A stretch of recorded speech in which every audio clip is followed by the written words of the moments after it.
नमस्कार। प्रस्तुत है आज का चिंतन। शराब से होने वाली नैतिक और आध्यात्मिक हानियों के संबंध में खलील जिब्रान ने लिखा था, शराब शैतान की ईजाद कही जाती है। इस्लाम की किताबों में कहा गया है कि जब शैतान ने पुरुषों और स्त्रियों को ललचाना शुरू किया तो उसने उन्हें शराब दिखाई थी। कितने ही मामलों में यह देखा जा सकता है कि शराब आदमियों से न सिर्फ उनका पैसा छीन लेती है बल्कि उनकी बुद्धि भी हर लेती है। उसके नशे में वे कुछ क्षणों के लिए उचित और अनुचित का, पुण्य और पाप का, यहाँ तक कि बहन और स्त्री तक का भेद भूल जाते हैं। मांसाहार और शराब दोनों के बारे में यह सोचकर निर्णय लिया जाना चाहिए कि हमें खाने पीने और आमोद प्रमोद के लिए नहीं जीना है, बल्कि हमारा शरीर ईश्वर का पवित्र मंदिर बन जाए और हम उसका उपयोग मनुष्य की सेवा में कर सकें।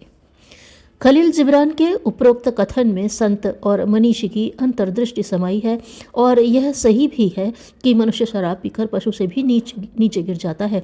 न उसकी बुद्धि काम कर पाती है और न विवेक। मनुष्य की दृष्टि से विचार करना तो दूर रहा, उसके लिए स्वयं के प्रति मनुष्य होने का बोध तक नष्ट हो जाता है। राष्ट्रपिता गांधी भारत को समृद्ध और संपन्न बनाने से पहले भारतवासियों को नैतिक और मानवीय दृष्टि से इतना ऊंचा उठता हुआ देखना चाहते थे कि वह अपनी समृद्धि और संपन्नता का सदुपयोग सारी मानव जाति के हित में कर सके।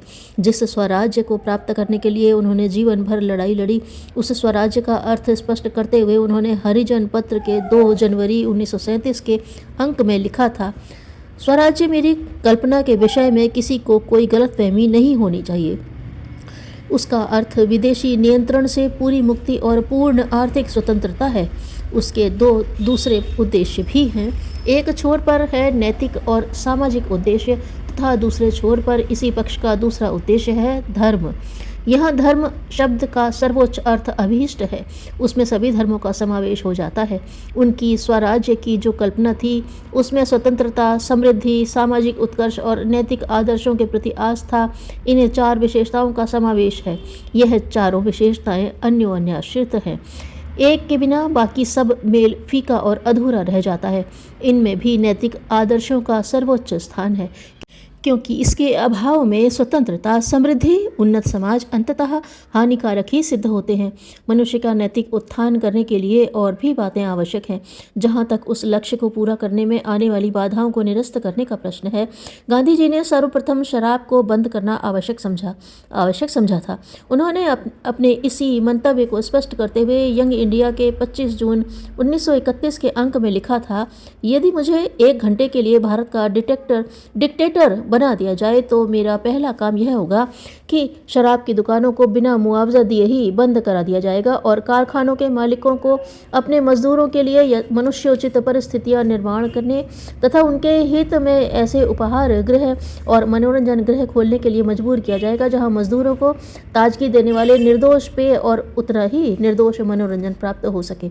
मनुष्यता की शत्रु शराब का प्रचलन बंद करने के लिए महात्मा गांधी तो यहाँ तक तैयार थे कि मैं भारत का गरीब होना पसंद करूंगा, लेकिन मेरे लिए यह सहन करना संभव नहीं है कि हमारे हजारों लोग शराबी हो जाएं।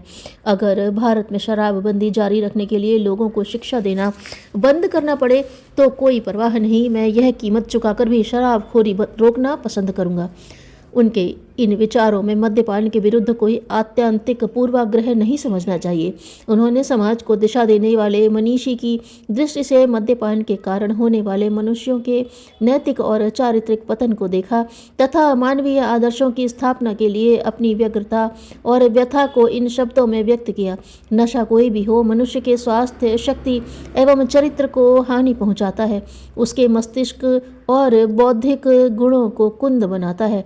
शराब पीने के बाद उसका प्रभाव सर्वप्रथम मनुष्य के मस्तिष्क पर पड़ता है। उसमें रहने वाला विषैला तत्व शरीर के अन्य क्रियाकलापों को तो गड़बड़ाता ही है, लेकिन सर्वप्रथम मस्तिष्क के उन केंद्रों को प्रभावित करता है जो शरीर के विभिन्न अंगों पर नियंत्रण करते हैं। फलस्वरूप शरीर के विभिन्न अंगों पर से मस्तिष्क का नियंत्रण हट जाता है। यही कारण है कि शराब पीने के बाद पीने वाले की जबान लड़खड़ाने लगती है, हाथ पैर जवाब देने लगते हैं, चलने फिरने में भी वह ठीक से समर्थ नहीं रह जाता और जहाँ तहाँ गिरने पड़ने लगता है। इसके अतिरिक्त मद्यपान के कारण मनुष्य के सोचने समझने की शक्ति भी नष्ट प्राय हो जाती है और वह सोचने विचारने की क्षमता से रहित होकर अपने आप को मुक्त समझने लगता है।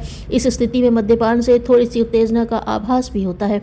इस दशा में दो तरह के परिवर्तन हो सकते हैं। एक तो यह कि व्यक्ति यदि खुश मिजाज है तो शराब पीने के बाद ज़रूरत से ज़्यादा हंसी मजाक और बकवास करने के साथ झगड़ालू भी होता है, जरा सी बात पर गाली गलौज मारपीट करने पर उतारू हो जाता है। दूसरी स्थिति में व्यक्ति यदि एकांत प्रिय है तो वह खामोश, सुस्त और उदास होकर बैठ जाता है। यह उदासी भी कम हानिकारक नहीं होती। उदास रहने वाले व्यक्ति अपने आप को इस नशे के कारण कई बार इतने अकेले, दुखी और क्लांत अनुभव करने लगते हैं कि उन्हें आत्महत्या का रास्ता ही सूझता है। ऐसे कई व्यक्ति जिन्होंने शराब पीकर केवल नशे में ही अपने दुखों को बढ़ा चढ़ा कर देखा और अपने हाथों अपने जीवन को समाप्त कर दिया। मद्यपान चूंकि मनुष्य के सोचने विचारने की, समझने बूझने की विवेक शक्ति को पैदा कर देता है, इसलिए शराब को मनुष्यता का शत्रु कहा गया है। मनुष्य की सबसे बड़ी शक्ति और विशेषता यही तो है कि सोचने विचारने और समझने बूझने में सक्षम है। मस्तिष्कीय विशेषता ही एकमात्र वह विशेषता है जो मनुष्य को अन्य प्राणियों से अलग करती और विशिष्ट बनाती है। जब यही शक्ति नष्ट हो जाए या निष्क्रिय पड़ जाए तो मनुष्य भी नहीं रह जाता और पशु भी नहीं बन पाता।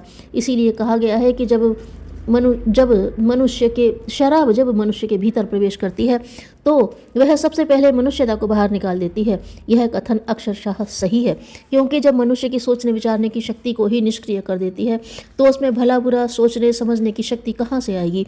यही कारण है कि संसार में जितने भी अपराध होते हैं उनमें से अधिकांश शराब पीने के बाद ही किए जाते हैं। कुल मिलाकर शराब के कारण मनुष्य के स्वास्थ्य, धन, समय और मान मर्यादा ही नष्ट होते हैं। उस सब को परे छोड़ दिया जाए तो भी चारित्रिक एवं मानवीय दृष्टि से मनुष्य का जो अधा पतन हो जाता है वही एक इतना बड़ा कारण है कि मद्यपान अनुचित, अवांछनीय और घृणित और त्याज्य ठहरता है। मधुर वाणी बोलने से कलह घटता और प्रेम बढ़ता है।